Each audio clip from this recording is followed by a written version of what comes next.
Hola, ¿qué tal? Soy Rafael Romo, reportando desde San Pedro Sula, Honduras. Viven en la pobreza extrema. Son niños cuyas vidas están rodeadas de violencia y que en ocasiones se convierten en víctimas de abuso, negligencia y abandono. Esta dura realidad nos obliga a enfrentar todo tipo de riesgos y peligros con un solo objetivo en mente: migrar a Estados Unidos. Hemos venido a Centroamérica para investigar a fondo las causas de esta decisión de dejarlo todo y emigrar. Una decisión que a veces se convierte en fatal para estos niños que viven entre la miseria y la esperanza.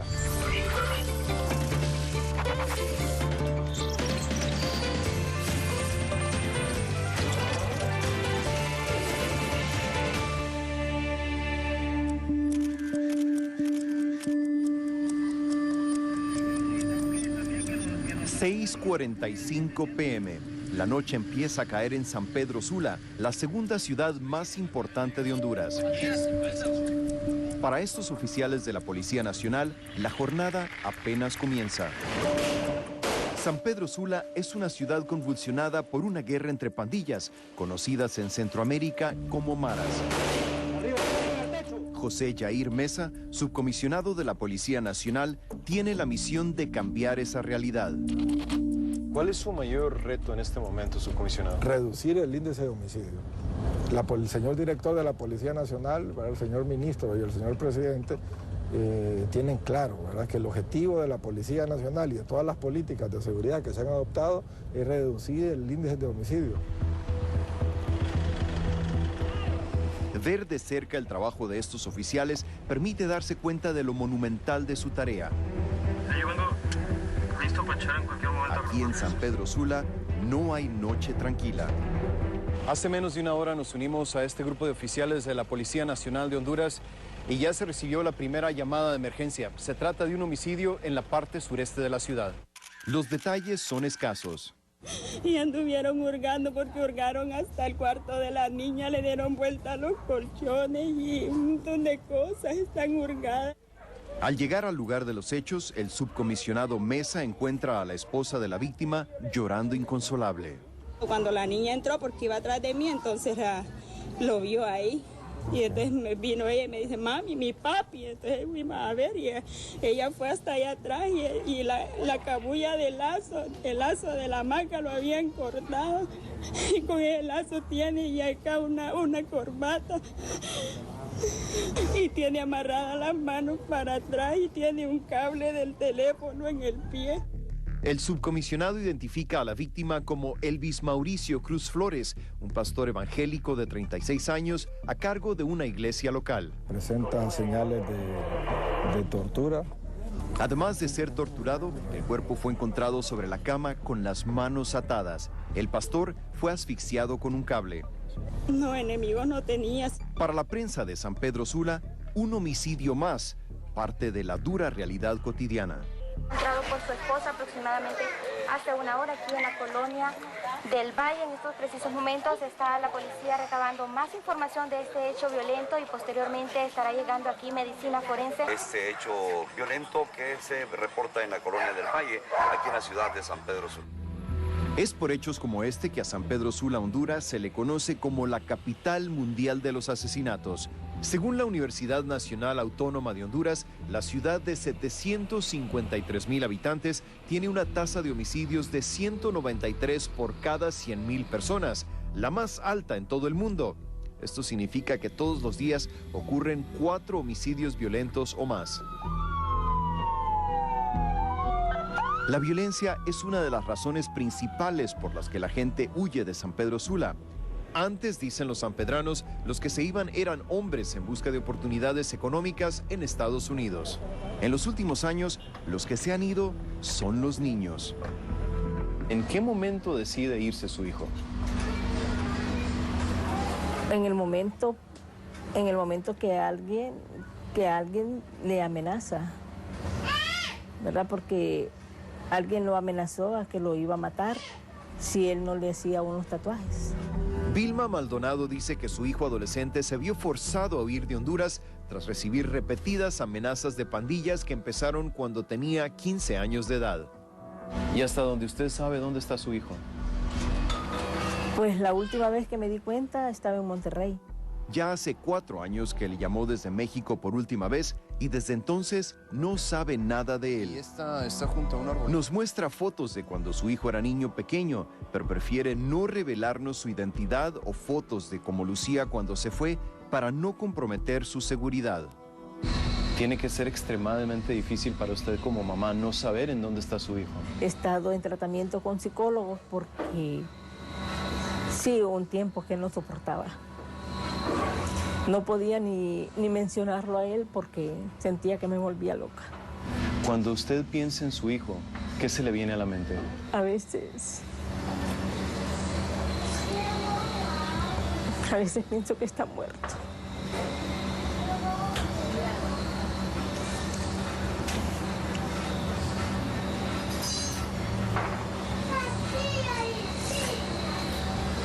Pero trato de refugiarme en Dios y pensar lo contrario.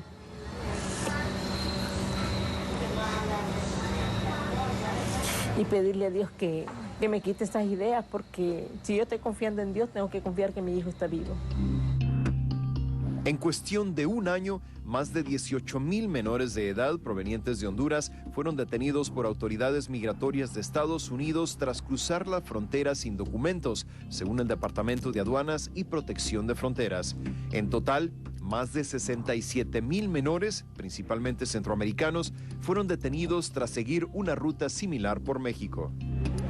En lugares como Chamelecón, un barrio en San Pedro Sula, las razones por las cuales se van los niños son evidentes.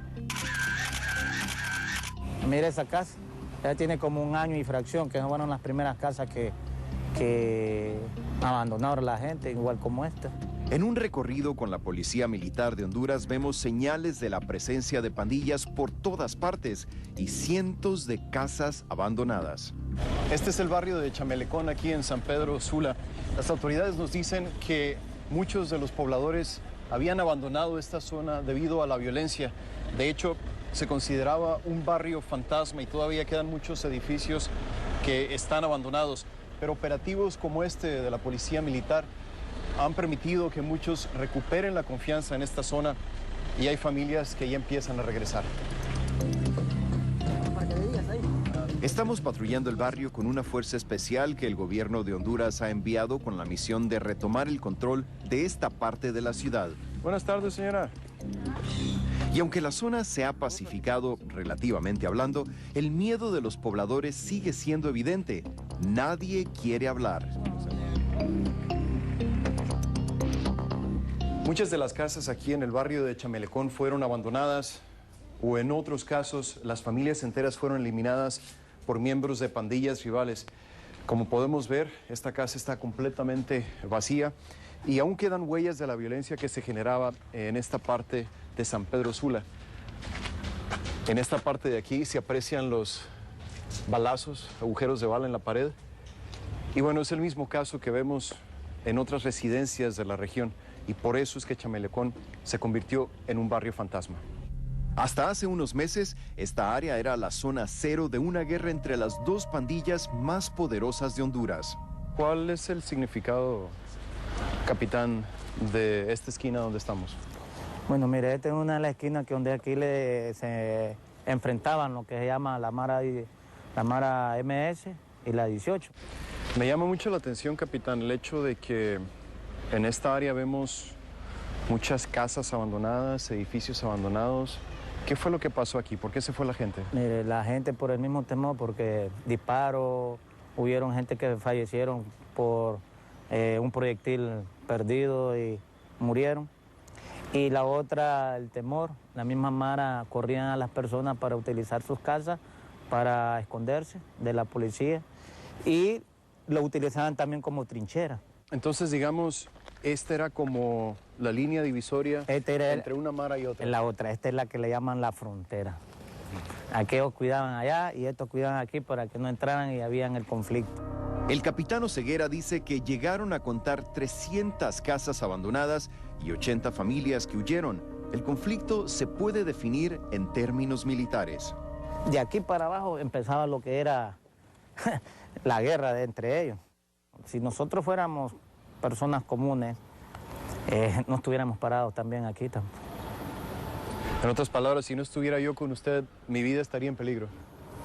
Lo más seguro. Al caer la noche, la gente desaparece y se esconde en casas enrejadas. Chamelecón se sumerge en el silencio y en la oscuridad.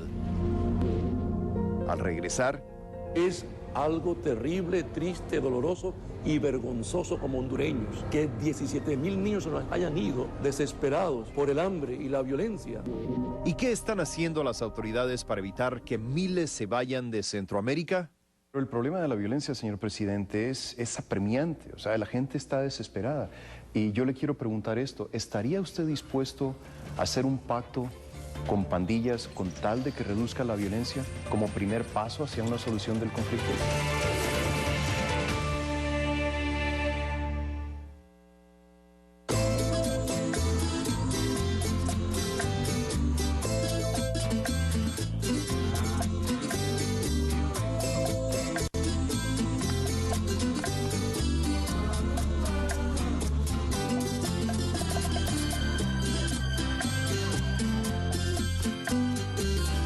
Para los que admiran el estilo y los que aman la belleza, la Romana lo tiene. República Dominicana lo tiene todo. Durante mi carrera como pelotero aprendí que lo más importante es estar asegurado. Por eso, junto a mi familia, estoy con Seguros Universitas. Cada día son más los que confían en nosotros. Por eso en Seguros Universitas somos su alternativa. La experiencia de la calle es la que moldea al periodista, la que moldea al presentador y la que moldea al ser humano. Encuentro de lunes a viernes en CNN. En el próximo, Realidades en Contexto. Proponen multas de hasta $800 en Puerto Rico para padres cuyos hijos perdieron restos después de pasar un entrenamiento especial. Realidades en Contexto, el lunes en CNN. Hola, soy Darío Klein, informándoles desde Montevideo para mis compatriotas en toda América Latina. Solo Claro te da productos exclusivos como Claro Video. Tan fácil como tener un videoclub personal. Suscríbete en clarovideo.com.gt y escoge tus películas favoritas, series, conciertos y mucho más. No importa dónde te encuentres. Accesa desde tu computadora, tablet, smartphone o Smart TV y mira lo que quieras las veces que quieras. Además, Claro Video te da la opción de continuidad. Con esta función puedes darle stop al contenido que estés viendo y continuar desde otro lugar utilizando cualquier dispositivo móvil. Por ejemplo, estás viendo una película en tu casa y de pronto debes salir. Puedes parar la película y la continúas viendo desde tu laptop, tablet o smartphone en donde te encuentres. Tan fácil como tener un videoclub personal. Haz la prueba y recibe un mes de suscripción sin costo. Para más información ingresa a claro.com.gt. Claro que sí. Soy Osmaria Hernández en Caracas. Somos CNN.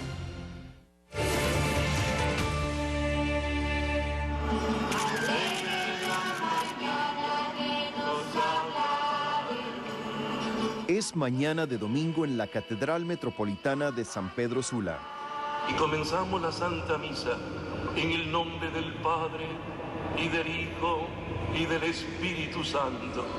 El mayor templo católico de la ciudad está lleno de niños ataviados con sus mejores prendas para celebrar una misa en honor a los habitantes más pequeños y vulnerables de Honduras. Pero el obispo auxiliar, Monseñor Rómulo Emiliani, no está para celebraciones. Señor, te pedimos perdón por no haber cuidado bien a la niñez hondureña. Te suplicamos que tengas misericordia por no haber hecho bien las cosas con los niños y niñas de Honduras.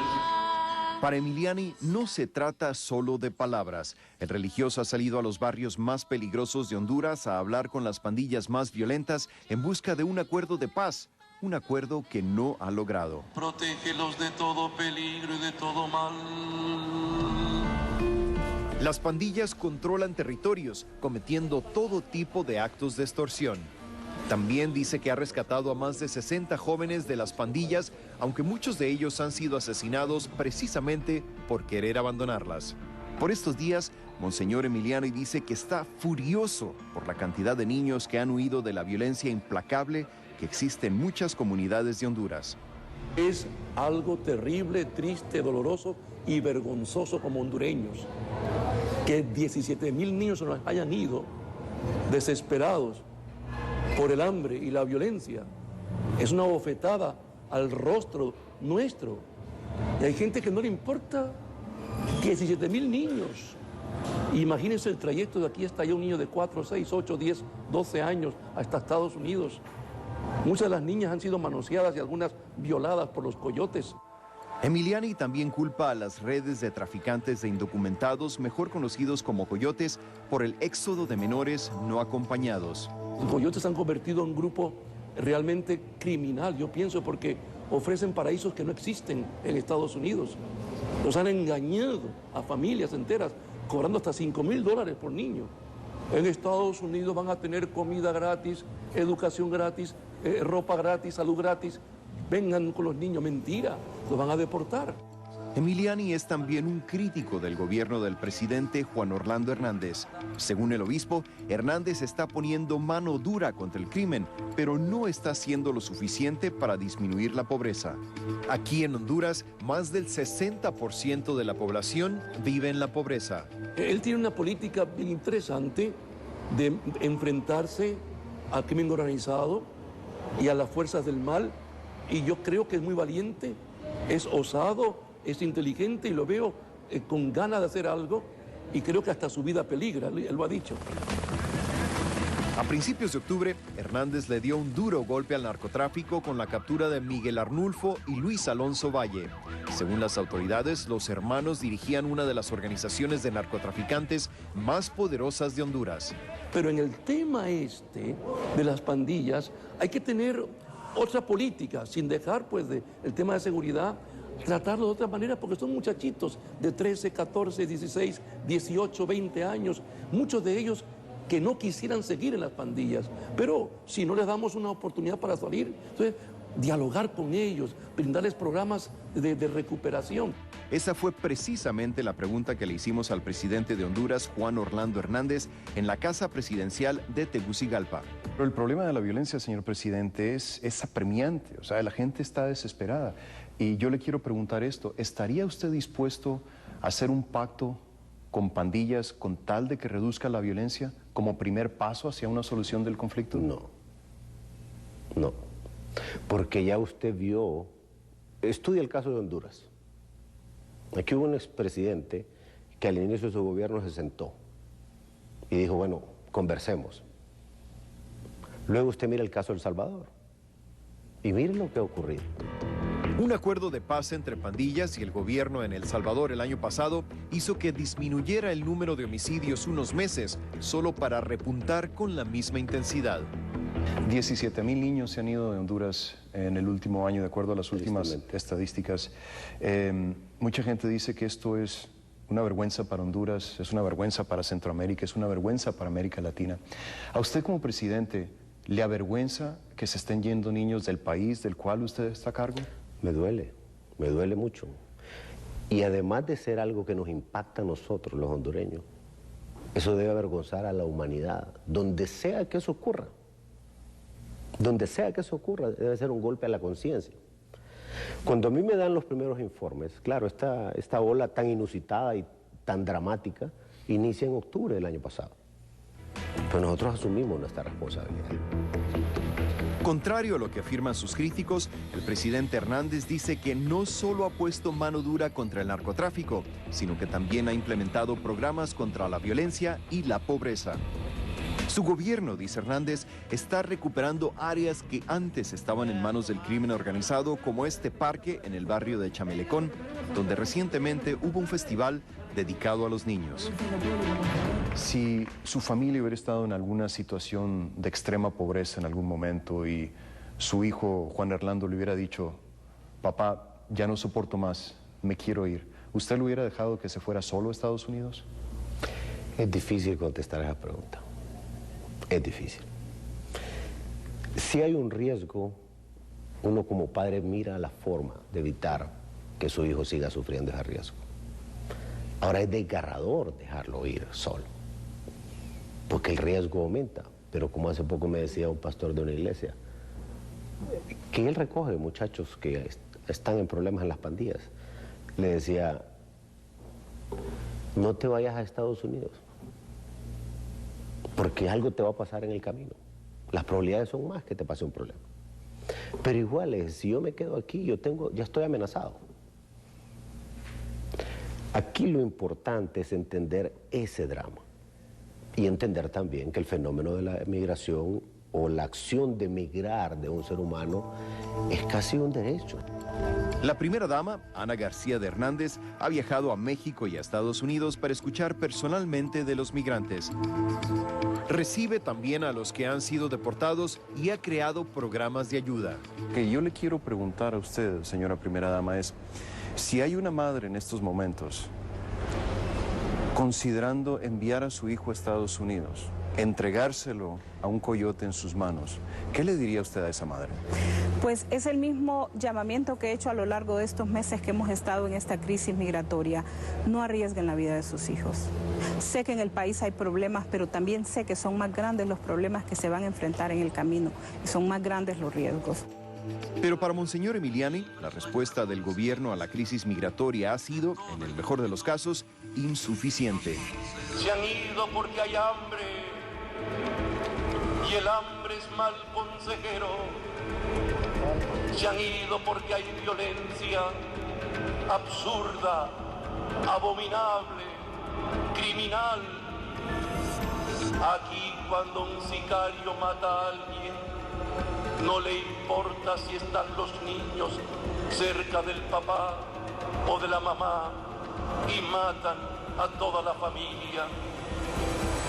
Esta viña del Señor que es Honduras ha sido mal cuidada por nosotros. Todos tenemos algo de culpa en esta corrupción espantosa, en esta tragedia que no acaba. El crimen organizado se está haciendo dueño del país. Enseguida en CNN Investiga hablamos con una mujer que asegura haber sido traficante de niños indocumentados. Si una persona te dice a ti que por haber sido coyote te convertiste en criminal, ¿qué le dirías? Seguimos los pasos de los niños migrantes cruzando el río que sirve de frontera entre Guatemala y México. Y nos internamos en el sendero conocido como la Ruta del Migrante. Venezuela, ¿listo para la revolución financiera? Llega a Caracas el presentador de CNN, Xavier Serviá, con su conferencia La Revolución Financiera. Venimos a conquistar la libertad financiera. 21 de marzo, Hotel Eurobuilding Caracas. Entradas en ticketmundo.com. Porque el dinero y la prosperidad vienen con instrucciones. Presenta Real Fun Entretenimiento.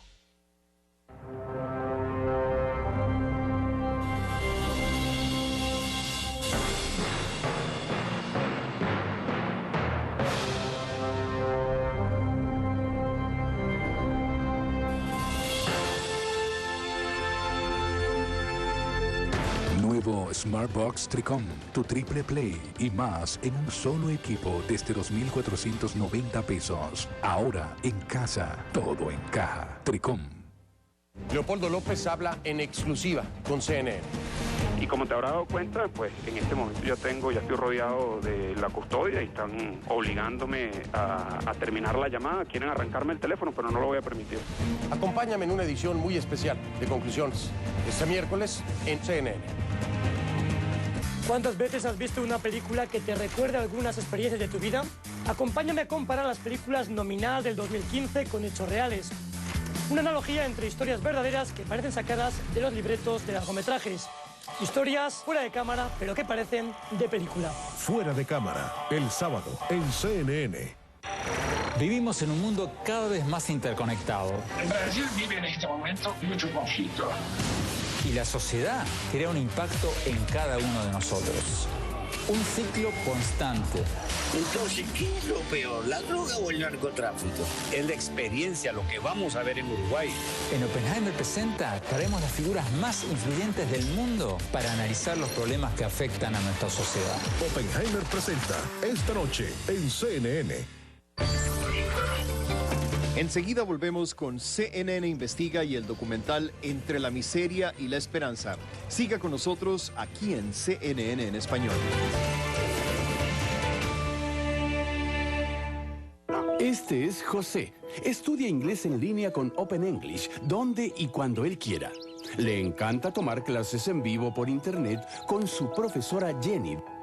Este es Nerón. Estudia inglés de la forma tradicional y se aburre bastante. ¿Qué haces en clase hoy para no aburrirte, Nerón? Compórtate, Nerón. Así la forma tradicional ha quedado en el pasado. Ahora con Open English aprendes inglés por internet.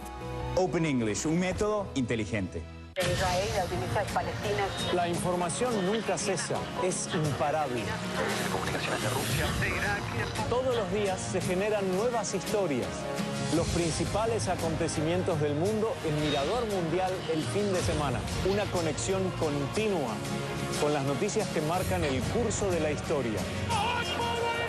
Hoy en día, comenzar la semana bien informado es imprescindible. Mirador Mundial, esta noche en CNN.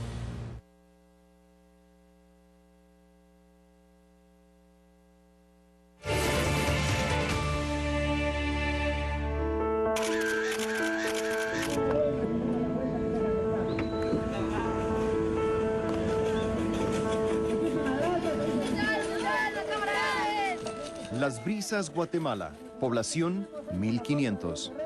En esta comunidad ubicada en el departamento de San Marcos, la mayoría tiene un sueño en común: migrar a Estados Unidos. Desde los más pequeños Mi tío se fue a Estados Unidos hasta las personas de la tercera edad. Pues los Estados Unidos es un país, vamos a hablar así, muy grande. Toda la gente de aquí de Guatemala, los otros países vecinos se giran para allá. Por estos motivos de que aquí, o en el país donde ellos están, también no hay trabajo. Jorge Luis Barahona, un agricultor de 42 años, no pierde la esperanza de migrar. ¿Para usted qué es Estados Unidos, Jorge Luis? Bueno, en mi pensamiento más que todo es una fuente de trabajo, porque allá en Estados Unidos sí se ve que sí hay trabajo. Cuentan pues los que han estado allá. Incluso tengo mi hermano allá en Estados Unidos. Aquí en Las Brisas hay mucha gente que tiene familia allá. Sí, bastante. Gente que se ha ido pues a trabajar allá, tienen años de estar allá. Las Brisas tiene otra particularidad. Se localiza junto a la carretera número 1, parte de lo que se conoce en Centroamérica como la Ruta del Migrante. Los briseños ven pasar todos los días a migrantes que van rumbo a Estados Unidos. El espíritu migrante es contagioso. Estamos viajando por una carretera que nos llevará a una localidad que se llama El Carmen. Esta es la ruta que siguen muchos centroamericanos en su intento por llegar al norte. Una ruta que, como hemos visto a lo largo del camino, es bastante transitada. Hemos llegado a El Carmen. Un grupo de centroamericanos recién deportados de México baja de una camioneta. El punto fronterizo tiene el ambiente de una feria. Hay de todo para todos. Para los que se van, la última oportunidad de disfrutar de un pollo asado estilo Guatemala o chorizo, puestos de ropa para el viaje y gente en plena calle cambiando dinero, mucho dinero. Para viajes cortos, este ingenioso medio de transporte, mototaxis, que lo mismo transportan personas que sacos de cemento. Y aunque hay un cruce fronterizo con autoridades aduanales y de migración, a menos de 1 kilómetro de distancia, los que no tienen documentos cruzan en balsa. Esta es la forma como los inmigrantes centroamericanos cruzan la frontera entre Guatemala y México, en una balsa improvisada. Estamos atravesando el río Suchiate, que sirve como línea divisoria entre México y Guatemala. Algo que me llama la atención es que no hay vigilancia, no hay policía, no hay ejército, no hay autoridades aduanales. Simple y sencillamente la gente se sube a las balsas y cruza el río sin mayor problema. Marvin Velázquez, un guatemalteco de 19 años, dice que tiene más miedo cruzar en balsa en este río caudaloso que toparse con autoridades migratorias. Es fácil, pero a veces para pasar da miedo. ¿Por qué da miedo? Porque a veces por si cae balanzas o puede caer... Dice que va de compras a México y no es el único. De Guatemala a México cruza gente. Al regreso, los balseros traen mercancía para reventa porque es mucho más barata del lado mexicano. Osvaldo Ramírez es un mexicano que se gana la vida trabajando como balsero en el río Suchiate. Cuéntame, ¿en qué consiste tu trabajo? Pues en pasar gente y pasar mercancía de aquí para allá y de allá para acá. ¿A qué te refieres con que está más dura la pasada? Por la delincuencia que hay en todo México. Son personas que tal vez van a buscar la vida allá, el sueño americano y pues se la avientan así, pues ahora está más dura la pasada, por eso ya muchos ya no viajan.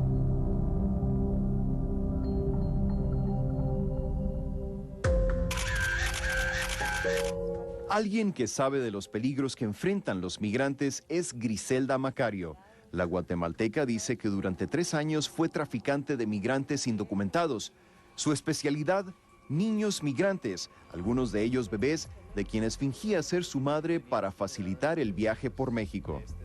Económicamente no estaba bien y como veía que había gente para llevar, me dijeron que si me animaba a llevar unos 3, 4 personas al DF. Y me fueron enseñando primero los lugares donde uno va pasando. Entrábamos por la mesilla y yo cargando a un niño y el otro, porque así no mucho se pasa uno con la migración. Pero en eso tiene que uno rodear casetas y todo.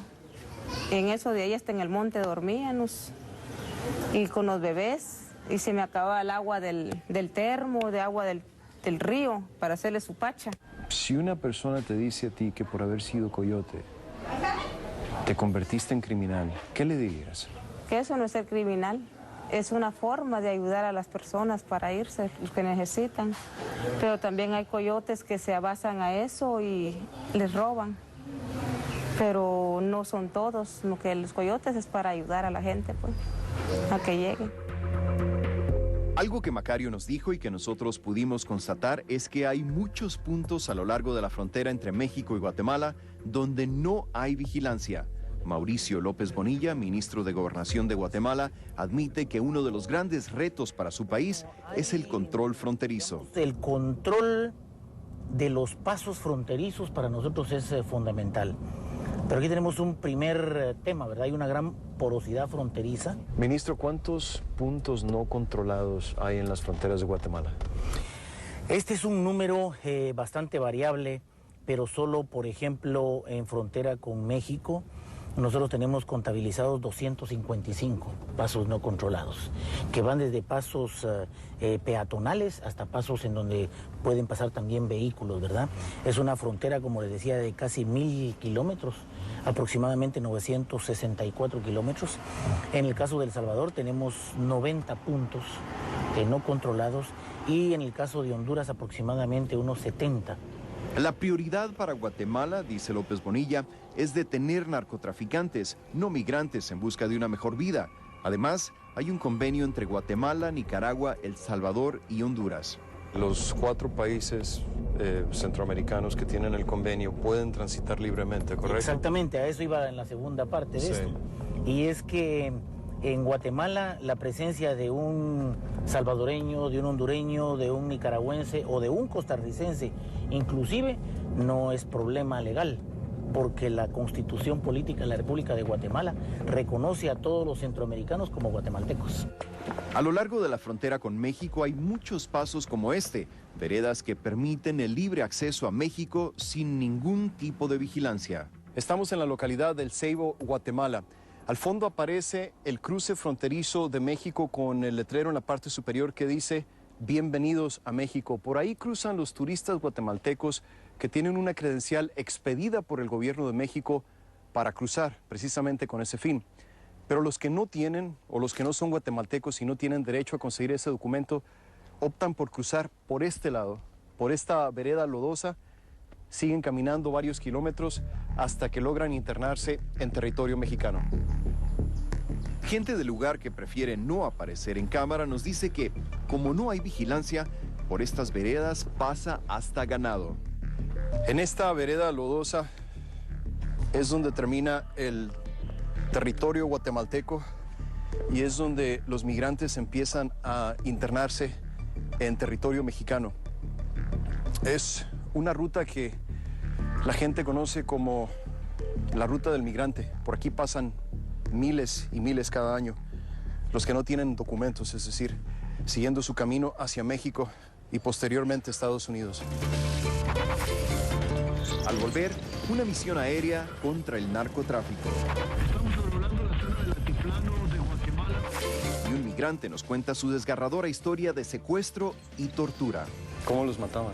Con machete, le harán los pedazos.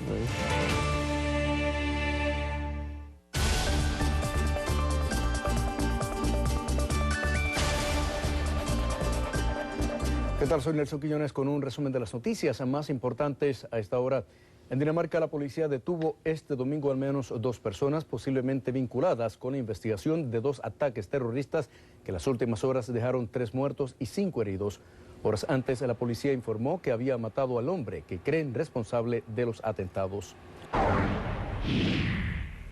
Luego de conocida la imputación contra la presidenta de Argentina, Cristina Fernández, la mandataria hizo una segunda aparición en público este domingo con un mensaje por cadena nacional donde no se refirió a su situación legal, pero volvió a criticar a los medios de comunicación. De los que aún se siguen asombrando, ¿cómo aguanto todo lo que tengo que aguantar? Les digo que aprendí acá, en la Patagonia, con el viento, con el frío, con la nieve, que también nosotros somos más importantes que los reflectores, somos más importantes que las cámaras, que lo que pueda decir un diario.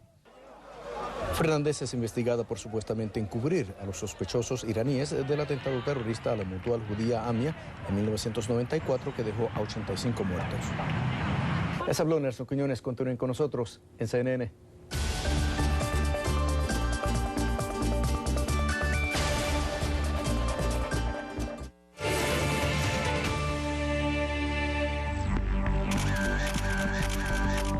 Amanece en la base aérea Chamelecón de Ciudad de Guatemala.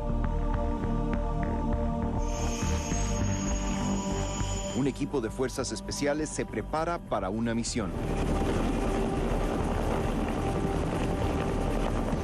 Desde el aire se aprecian mejor las bellezas naturales de Guatemala y también los retos que tiene el país en materia de migración y especialmente narcotráfico. Estamos sobrevolando la zona del altiplano de Guatemala. En estos momentos estamos a 10.000 pies de altura. Nos dirigimos al departamento del Petén, una zona que se conoce en la región como punto de paso para migrantes, no solamente de aquí de Guatemala, sino también de Honduras, El Salvador y Nicaragua. La misión de este equipo de fuerzas especiales es interceptar aeronaves de narcotraficantes e identificar pistas clandestinas. En la espesa vegetación del departamento del Petén, esto no es tarea fácil. Dirigimos hacia el departamento del Petén, específico al área de Naranjo, que es la frontera con México, una frontera también muy vulnerable al tráfico de personas, tráfico de armas, tráfico de drogas. Al norte del área donde vamos a estar es un área muy conocida que se le conoce como el cementerio. El cementerio es porque todas las aeronaves ilícitas que el narcotráfico ha utilizado las ha dejado, quemado y las ha destruido. Patrullar esta zona semiselvática es una tarea de alto riesgo. El crimen organizado, dice el teniente, tiene tentáculos en el Petén. Hay mucha parte virgen ahí, mucha parte incontrolable que ni siquiera hay caminos, no hay nada. Entonces, por lo tanto, la tecnología, el control de la policía no llega.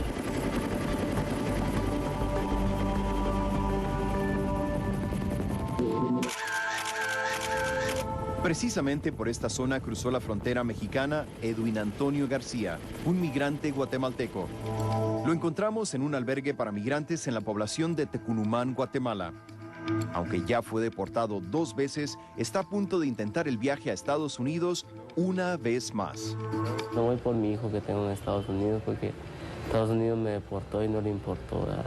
Nos separaron y yo quiero estar con mi hijo, por eso voy para allá. García es un sobreviviente. En su último intento por llegar a Estados Unidos en 2011, dice que fue secuestrado y torturado por un grupo criminal que le exigía que les revelara el número telefónico de un familiar con fines de extorsión. Y pararon el tren y comenzaron a bajar la gente. Y toda la gente se baja y nos subieron a un carro con las armas. Y nos llevaron a la casa y nos amarraron una silla de esas para torturar gente. Y los números se van a morir, hijos de su madre. Decían. No tengo número. Le dije, ¿cómo que no tiene número? Me pegó.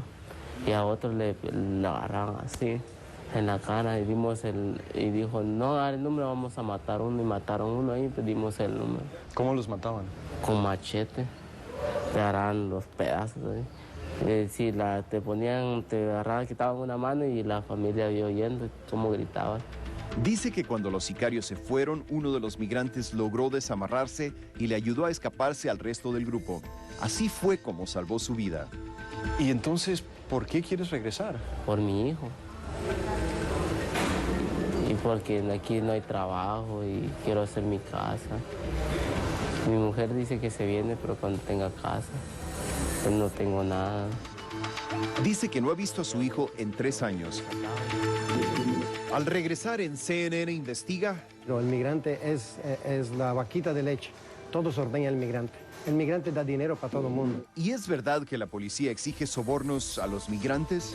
¿Qué está haciendo usted como ministro de Gobernación para impedir que los oficiales le exijan sobornos a los migrantes que van pasando por Guatemala?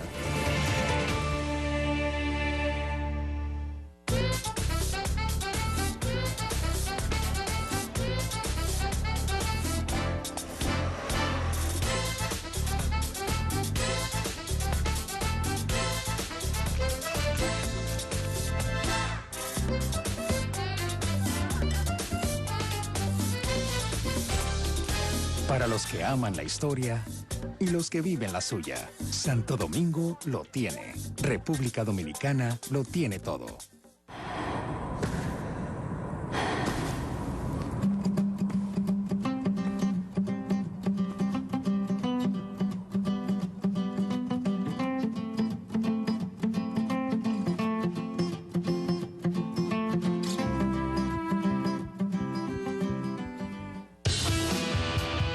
Lucía Navarro te muestra el mundo en pleno movimiento.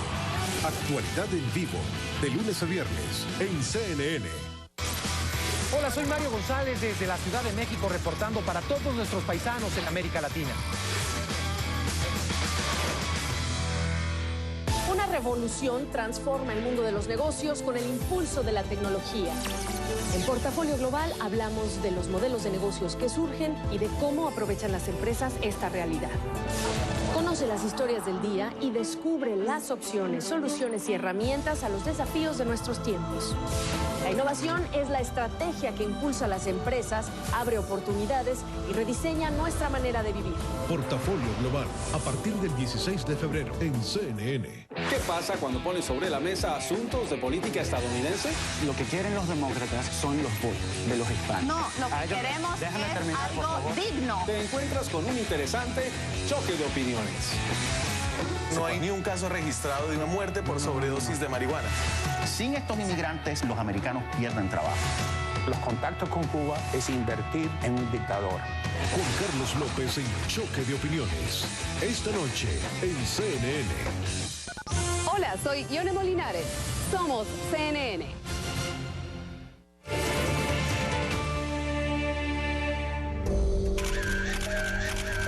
Aprender a caminar otra vez. Quería lograr algo mejor y no pude, pues.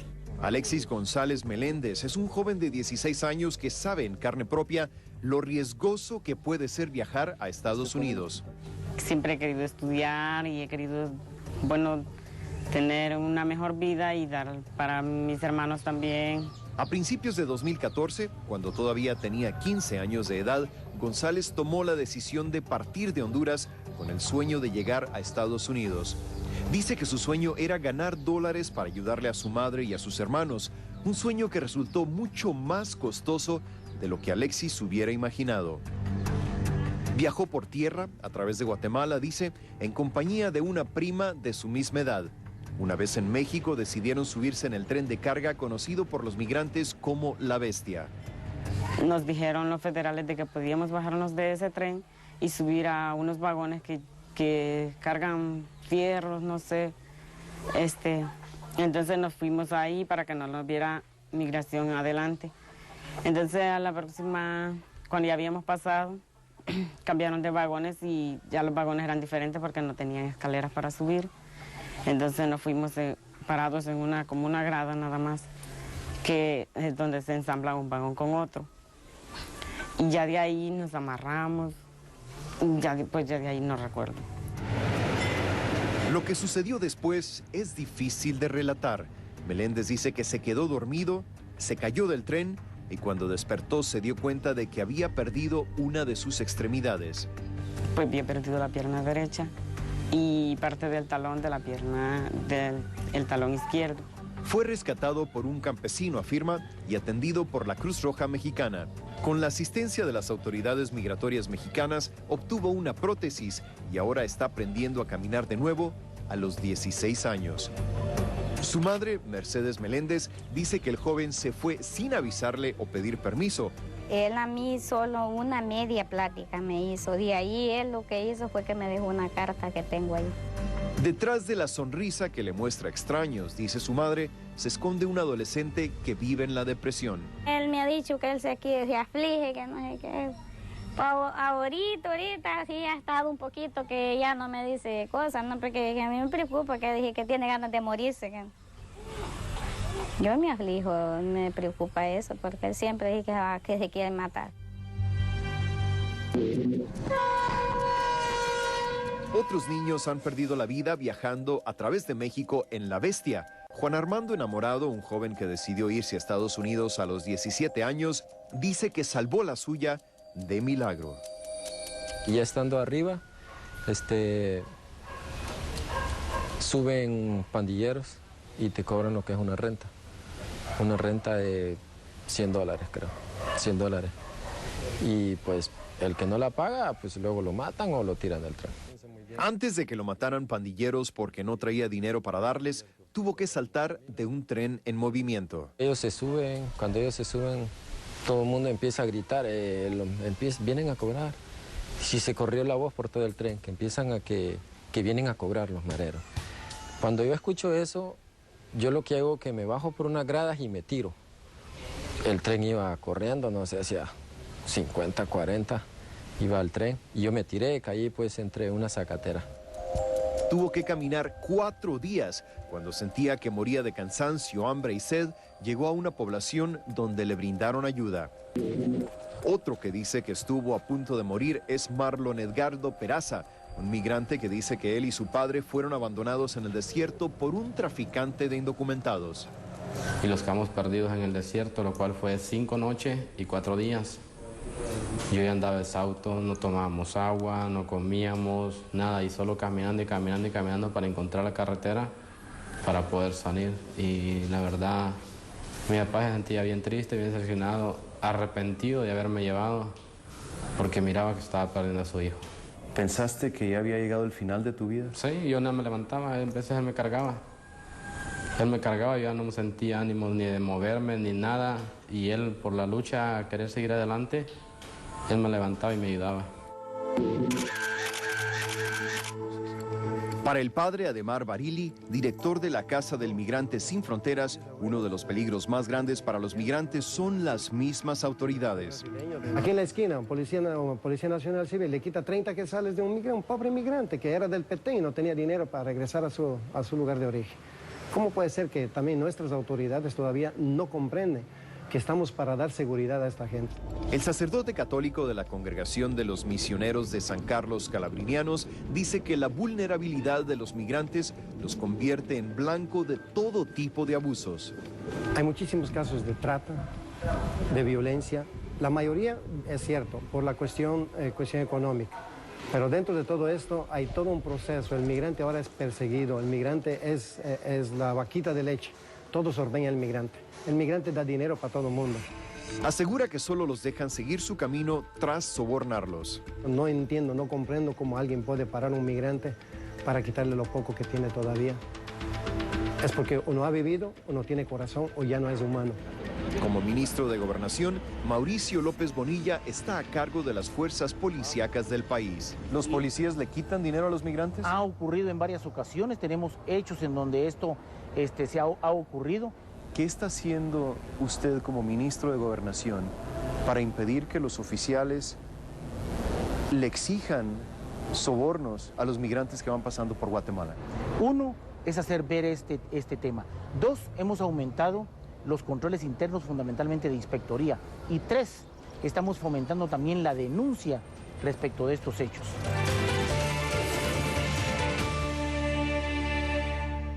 Agua, tierra, aire, son elementos indispensables para la vida. Es por eso que Clark ha desarrollado equipos de alta tecnología y de bajo impacto ecológico. Con el aire acondicionado inverter ahorras hasta un 75% de energía, así como también nuestros equipos Clark de energía solar. Clark, siempre comprometido con el ambiente y las nuevas tecnologías. Leopoldo López habla en exclusiva con CNN. Y como te habrás dado cuenta, pues en este momento ya estoy rodeado de la custodia y están obligándome a terminar la llamada. Quieren arrancarme el teléfono, pero no lo voy a permitir. Acompáñame en una edición muy especial de Conclusiones, este miércoles en CNN. Carlos Alberto Montaner. Yo soy un escritor defensor de causas justas. Comprometido. Siempre junto a las víctimas, que son los que más me preocupan. Sin tapujos. América Latina tiene un cáncer prácticamente incurable desde el siglo XX. Carlos Alberto Montaner, en CNN. Cada mes en CNN conocemos a nuevos virtuosos de las artes, seleccionados por expertos en su área. Este mes, el coreógrafo de Beyoncé, Frank Capson, escoge 2 talentos que prometen. Chris Grant y Lil Buck deberían estar en las marquesinas ganando millones de dólares.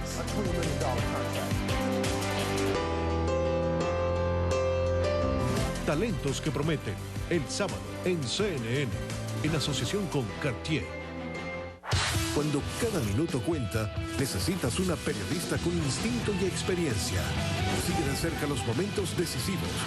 Reportajes en vivo desde el lugar de los hechos. Lucía Navarro te muestra el mundo en pleno movimiento. Actualidad en vivo, de lunes a viernes, en CNN. Volvemos en un momento con Entre la miseria y la esperanza, un documental de la serie CNN Investiga. Continúe con CNN en español.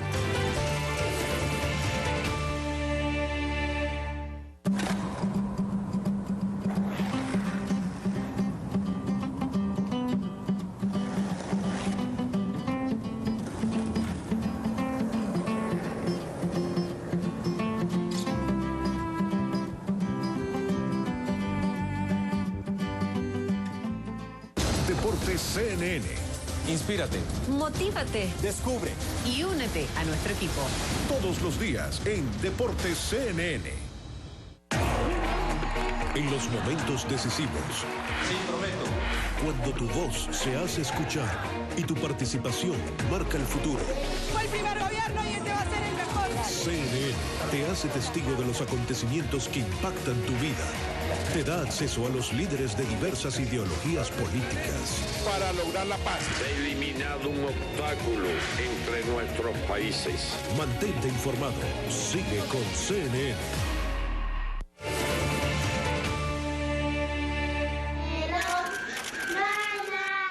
Es una casa donde no hay días aburridos. Especial, con tus defectos y cualidades. Decir que esta es una casa fuera de lo común es quedarse corto. Hay un papá, como en muchos hogares, también hay una mamá. Pero lo que más llama la atención es la gran cantidad de niños que hay en esta casa, 39 en total. ¿Qué significan estos niños para ti?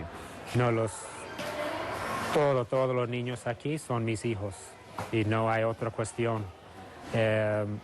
Ellos son mis hijos, yo voy a tratar a ellos como mis hijos y como una familia. Jacob Cherian es un norteamericano de Nueva York, quien junto a su esposa Melody, una canadiense, tiene la custodia legal de todos los 39 niños que viven en esta casa, ubicada en el Progreso, Honduras. Algunos son huérfanos, otros vienen de familias disfuncionales donde eran víctimas de abuso y algunos vivían en la calle. Esta es la casa conocida como Miqueas 6:8. El nombre viene de un versículo de la Biblia que insta a los creyentes a practicar la justicia y amar la misericordia. Ellos son mi vida. Yo creo que no hay muchas palabras para decir, pero son mi vida y voy a trabajar duro para ellos como mamá va a hacer para los hijos. El cariño es mutuo. ¿Qué es tuya? Mamá. ¿Tu mamá? Sí. ¿La quieres mucho? Al hablar de esta casa, los Cherian son tajantes. Esto no es un orfanatorio, dicen. Es una familia que tiene la particularidad de tener 39 hijos. Las edades de los niños van de los 18 meses a los 13 años. Sin que nadie se los pida, la mayoría le llaman papi y mami a los Cherian. ¿Quién es él para ti? Mi papá. ¿Tu papá? ¿Y lo quieres mucho? Sí. ¿Por qué? Porque él me ha cuidado y él me ha dado cosas para divertirme y también lo que yo necesito, él me da y me están cuidando mucho. Además del amor que reciben, los Cherian también les están dando a estos niños una educación de primera. Los que están en edad de hacerlo van a una escuela privada. También están aprendiendo inglés, todo con dinero que reciben de una iglesia en Estados Unidos.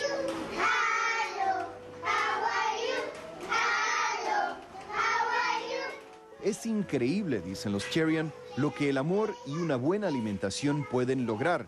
3 de sus hijos ocupan los primeros lugares de aprovechamiento en la escuela a la que asisten. Miqueas 6:8 es un rayo de esperanza en Centroamérica, una Centroamérica que para Monseñor Emiliani se ha convertido en un mar de miseria. Los niños en Honduras, sí es cierto, viven entre la miseria, la pobreza extrema y la esperanza, claro que sí. Los que creemos que las cosas pueden cambiar, es muy difícil. Yo sé que unos estamos sembrando y otros cosecharán. Yo creo que necesitamos en Honduras 2 generaciones para que entre una cultura de la paz. Por toda la violencia que hay, ya los menores no pueden quedarse. Hay madres que prefieren que sus hijos se vayan y no se están dando cuenta lo que está pasando en el camino. Hay que invertir para que los menores tengan una posibilidad, una respuesta aquí en su país de origen sin tener que ir a otros países. ¿Vale la pena el riesgo? ¿Vale la pena el sacrificio? ¿Vale la pena arriesgar la vida con tal de llegar a Estados Unidos? No. De regreso en casa Miqueas 6:8, los Cherian le han hecho una promesa a los niños que ven como sus hijos. No los abandonarán, prometen, no se marcharán hasta que el más pequeño se haya graduado de la universidad, convirtiéndose en un ciudadano educado y preparado para construir una Centroamérica mejor. Una Centroamérica en la que los niños no se vean forzados a huir. Una Centroamérica donde los niños no tengan que vivir entre la miseria y la esperanza.